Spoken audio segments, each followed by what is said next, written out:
Resuming debate, the honourable member for Parkdale-High Park. Thank you, Mr. Speaker.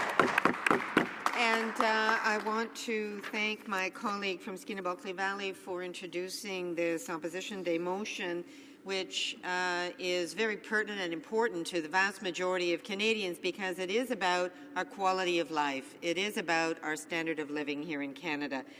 And I want to read the motion. It says that in light of sustained high unemployment since the 2008 recession and the long downward trend in job quality since 1989 under successive Liberal and Conservative governments, as documented by the CIBC, the House call on the government to make the first priority of Budget 2015 investment in measures that stimulate the economy by creating and protecting sustainable full-time middle-class jobs in high-paying industries in all regions of Canada and abandoning its costly and unfair $2 billion income-splitting proposal. An excellent motion, Mr. Speaker.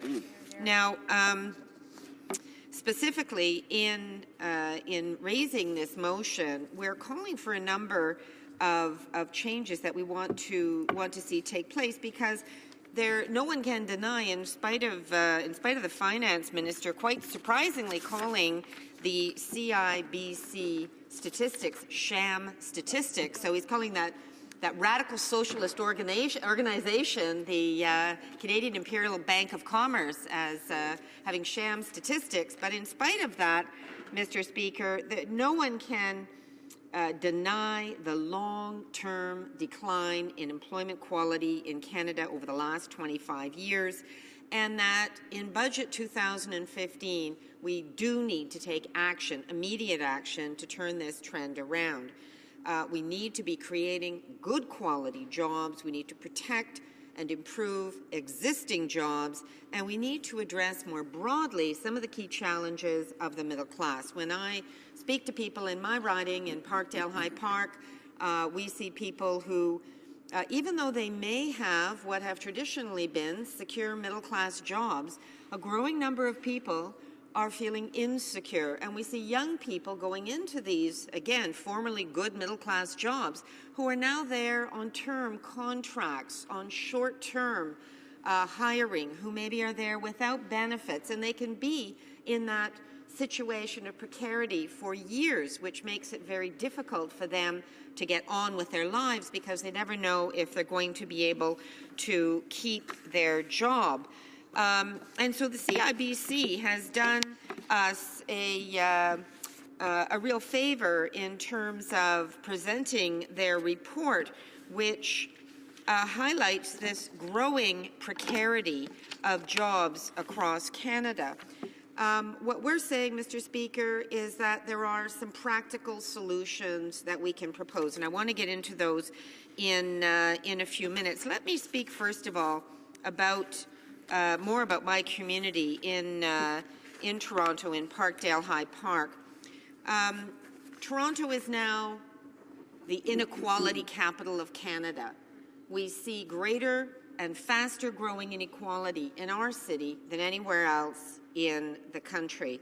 Again, even traditional middle-class jobs we see are growing, have growing insecurity, but there is a vast growing number of very precarious jobs, minimum wage jobs, people who are on very unpredictable, precarious schedules where they can't even get enough hours to make a living, or even if they do get enough hours, don't make enough money to live because too many of them are at the bottom of the pay scale.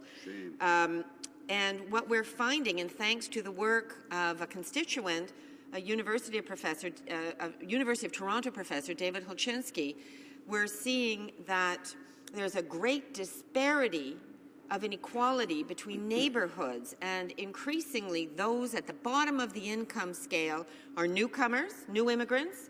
They are increasingly people of color, visible minorities, and they are increasingly women. And we're seeing different neighborhoods around our city demonstrating great differences and growing huge differences in inequality. In fact, inequality has widened in our city over the last decades at twice the national average.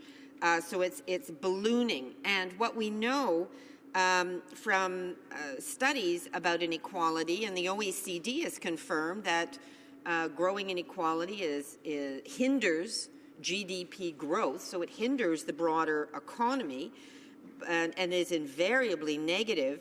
But we also see other social other social problems that result from inequality: increased violence, increased imprisonment, addiction, obesity, greater ill health, child mortality. These are all social determinants, social outcomes of rising inequality, and certainly something that should trouble all of us. In my city, in Toronto, we have 165,000 people on the waiting list for affordable housing, for social housing. 165,000 people. I see people who are badly housed, who are living in very poor conditions, with mold, with elevators that frequently don't work in their buildings, with appliances that don't work. We see families that are subject to a great deal of overcrowding because they can maybe only afford a bachelor or a one-bedroom when they have kids who should have their own room, their own space. It's impossible for them to study otherwise. And we see people, because of the lack of investment in infrastructure, who can't get around the city. So to get to their minimum wage job, they have to spend an hour or an hour and a half on a bus and then the subway to get to the other side of the city. So we're seeing a growing stress on people at the growing bottom of the economic scale, and we're seeing greater stress on those even in the middle, and the all-time high personal debt that Canadians are experiencing means, Mr. Speaker, that people are taking on more and more personal debt. They're swimming faster, they're running faster just to stay in the very same place. They're taking on more debt just to maintain their current standard of living.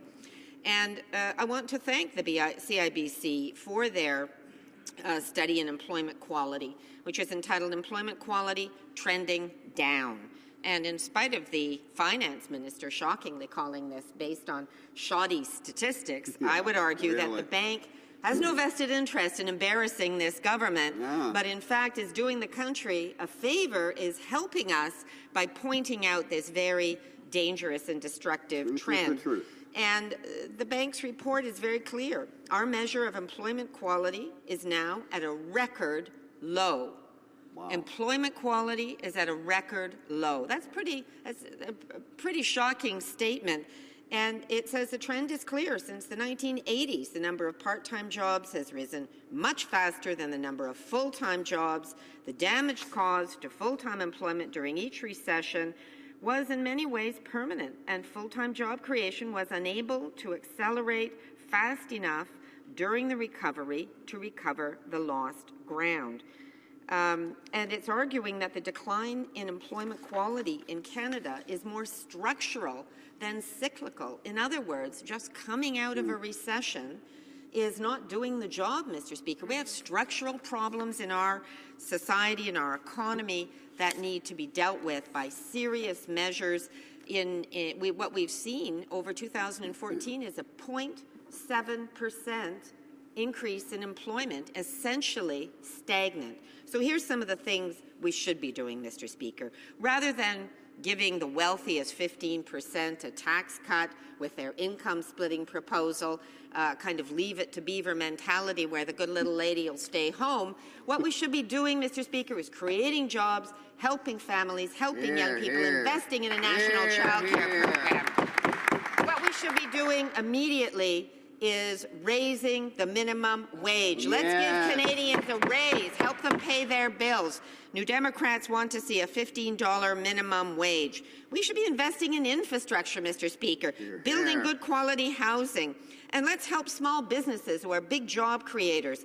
Let's help them invest in innovation and hiring. And let's extend the accelerated capital cost allowance so businesses can create good middle-class jobs investing in new technology. We know what works, Mr. Speaker. We have a plan for reviving the economy. Why don't the Conservatives get on board, accept our ideas, include them in Budget 2015, and then we can get the job done for all Canadians. Thank you.